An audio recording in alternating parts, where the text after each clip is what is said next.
बिस्मिल्लाहिर्रहमानिर्रहीम। अस्सलामुअलैकुम। आज मैं आपको हज़रत खालिद बिन सन्नान अलैहिस्सलाम के बारे में बताऊंगी, जो कि अल्लाह के भेजे हुए नबी थे और इसी तरह मासूम आलिम इल्म लुदनी और अफजल कायनात थे, जिस तरह दीगर अंबिया थे। ये बड़े इबादत गुजार, खुश अखलाक और करीमुन नफ्स थे। खुदावंद आलम ने इन्हें कबीला अब्स में मबऊस फरमाया और वो शहर अब्स ही के रहने वाले थे, इसीलिए उनके नाम के साथ खालिद बिन सन्नान अब्सी लिखा जाता है। ये अपने इलाके में मुसलसल तबलीग कर रहे थे मगर कोई ईमान न लाता था। मरखीन का बयान है कि बिलाद अब्स में गार से वक्त मुअय्यन पर सालाना एक ज़बरदस्त आग निकलती थी और वो तमाम चीज़ों को जलाकर खाक कर देती थी।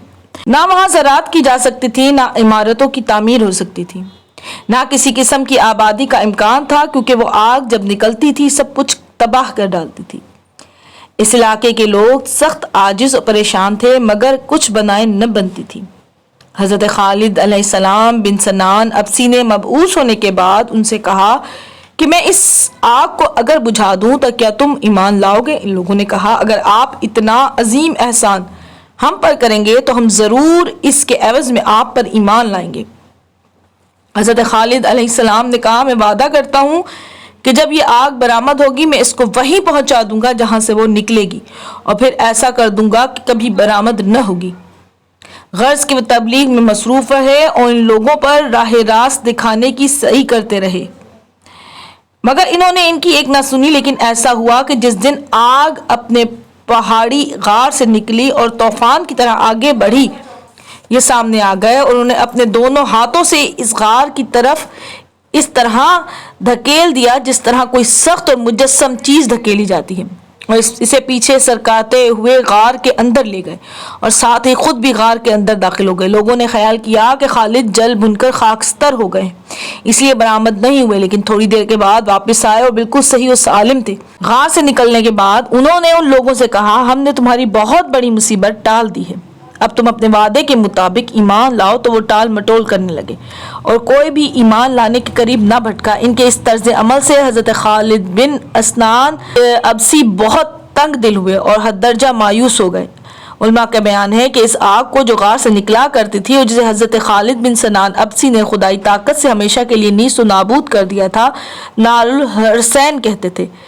सियोती का बयान है कि ये आग बहुत बड़ी जालिम थी और इसको फरोग करना हज़रत खालिद अलैहिस्सलाम का शानदार कारनामा था। यकीन का बयान है कि हज़रत खालिद अलैहिस्सलाम ने आग को अपनी चादर के ज़रिए से गार में पलटाने के बाद जब इन लोगों से कहा कि अब तुम मुझ पर ईमान लाओ, तो लोगों ने जवाब दिया, नहीं, हम तो ईमान नहीं लाएंगे। यह सुनकर इन्होंने कमाल मायूसी के साथ कहा, अच्छा जब ऐसा है और अब तुम वादों के बावजूद ईमान नहीं लाते तो मैं मरा जाता हूँ और तुम्हें सोचने के लिए मोहलत देता हूँ।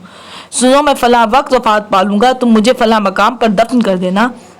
मेरी यह मौत एहतजाज के तौर पर इस अमर का इजहार मकसूद होगी कि तुम लोगों ने बेवफाई की है और वादा वफाई नहीं की। तुमने वादा किया था कि आग टल गई तो ईमान लाएंगे, मगर ऐसा नहीं किया और हमें टिका सा जवाब दे दिया। देखो, जब मैं मर जाऊं तो तुम अपने किए पर गौर करना और अपने मुस्तकबिल को सोचना, यहाँ तक कि मैं कब्र से बरामद हूँ। और सुनो, मेरी कब्र से बरामदगी इस तरह होगी कि कुछ भेड़ें मेरी कब्र पर आएंगी कि जिनकी दुम बुरीदा होंगी, यानी जब ऐसी सूरत पैदा हो तो मुझे कब्र खोद कर निकाल लेना, फिर जो चाहे पूछ लेना।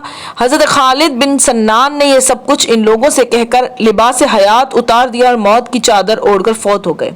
इनकी वफात के बाद लोगों ने उन्हें सुपुर्द खाक कर दिया और मुतमईन होकर बैठ गए। फिर जब वो वक्त जिसकी तरफ इन्होंने इशारा किया था उनके कहने के मुताबिक भेड़ें ज़ाहिर हुई तो कुछ लोग उनकी कब्र खोदकर इन्हें बरामद करने के लिए गए। जब कब्र के करीब पहुंचे तो आपस में कहने लगे, अब ये तो मर चुके हैं और किसी भी मुर्दे को कब्र से निकालना कोई अच्छी बात नहीं। अरब इसे बुरा ख्याल करते हैं और हम पर ताना जनी करेंगे कि कब्र से मुर्दे को उखाड़ा है। लेकिन इन्हीं में से किसी ने यह भी कहा कि नहीं, दीगर मर्दोजन की और बात है और इनकी और बात है, लिहाजा कब्र खोदना चाहिए। मगर इन लोगों की अक्सरियत ने कहा कि ख्वामख्वाह की बातें करते हो, जब तुम इनकी ज़िंदगी में इन पर ईमान न लाए तब इनके मरने के बाद ईमान लाने की कौन सी तवक्को है और तुम कैसे ईमान लाओगे?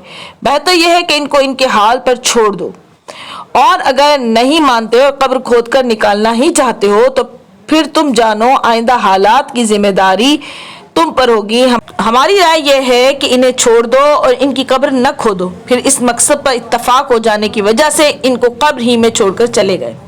محدثین کا بیان ہے کہ ایک دن حضرت رسول کریم صلی اللہ علیہ وآلہ وسلم اپنے اصحابہ اکرام کے جھرمٹ میں بیٹھے ہوئے تھے، ناگاہ ایک عورت کو آتے ہوئے دیکھا۔ آپ نے فوراً اس کا خیر مقدم کیا، اسے مرحبا کہہ کر اپنے پاس بٹھا لیا۔ پھر اصحاب کی طرف مخاطب ہو کر فرمایا، یہ نبی خدا خالد بن سنان ابسی کی بیٹی ہیں اور اس کا نام مہیات ہے۔ اس کے بعد حضور اکرم صلی اللہ علیہ وآلہ وسلم نے حضرت خالد بن سنان کی صفات اور حالات و واقعات بیان فرمائے۔ ایک روایت میں ہے کہ نبی خدا حضرت خالد بن سنان ابسی کی بعثت زمانہ فطرت میں ہوئی تھی۔ امید ہے آپ کو یہ ویڈیو پسند آئی ہوگی، اسے لائک کیجئے، شیئر کیجئے، مجھے اجازت دیجئے، اللہ حافظ۔